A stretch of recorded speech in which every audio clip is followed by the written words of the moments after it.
अगर आप बचपन से ही सिर्फ कंप्यूटर पर ही अपना टाइम पास कर रहे हो या मोबाइल पे, जो आजकल बड़ा कॉमन हो गया है, तो आपकी जो कंसंट्रेशन पावर है वो पैसिव वे में तो अच्छी होगी। यानी कि अगर कोई कंटेंट है उसको आप कंज्यूम कर रहे हो तब तो आपका माइंड वहां पर लग जाएगा, लेकिन जब खुद ध्यान लगाने की बारी आएगी तो आप नहीं लगा पाओगे।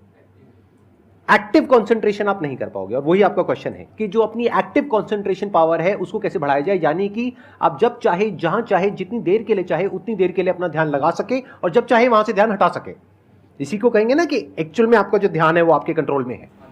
नहीं तो इतना कुछ है इस दुनिया में, वो तो सब खींचने के लिए तैयार बैठे हैं आपके ध्यान को, आपकी अटेंशन को। अगर फाइनेंशियली बात करी जाए तो आज की डेट में सबसे ज्यादा जो वैल्यू है वो आपकी अटेंशन की है। जितनी भी कंपनीज हैं उनके लिए सबसे इंपॉर्टेंट है आपकी अटेंशन। अगर आपकी अटेंशन आपके हाथ से निकल जाती है और उनके हाथ में चली जाती है तो वो हो जाएगा जो वो चाहते हैं, यानी उनको प्रॉफिट हो जाएगा, आपको नुकसान होता है हो जाए। तो अब सवाल उठता है उसको कैसे बढ़ाया जाए। चेस बहुत अच्छा तरीका है उसको बढ़ाने का। स्पोर्ट्स से आपकी कंसंट्रेशन पावर बढ़ती है। जैसे मुझे बैडमिंटन बहुत पसंद है, तो बैडमिंटन में सारा ध्यान कहां पर होता है, शटल के ऊपर, और कोई थॉट माइंड में आ ही नहीं सकता, क्योंकि अगर वो आया तो शटल से आपका ध्यान हट गया और आप हार जाओगे। तो sports is another way of doing it. उसके अलावा जैसे इन्होंने बताया लिसनिंग, अगेन वेरी पावरफुल। बहुत तरह की साउंड्स हैं, बहुत तरह की वाइब्रेशंस हैं इस यूनिवर्स में, बट हमारा ध्यान नहीं है उसकी तरफ। कुछ ग्रॉस है, कुछ सटल है।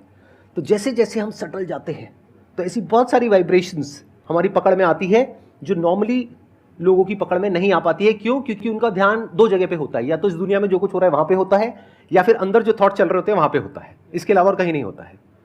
तो उन वाइब्रेशंस को सुनने के लिए हमको कानों की भी जरूरत नहीं है। इवन विदाउट योर ईयर्स, अपने कान बंद करके भी आप सुन सकते हो उन साउंड्स को। तो शुरुआत वहां से करो, धीरे धीरे आप देखोगे आपका जो ध्यान है वो आपकी पकड़ में आने लग जाएगा।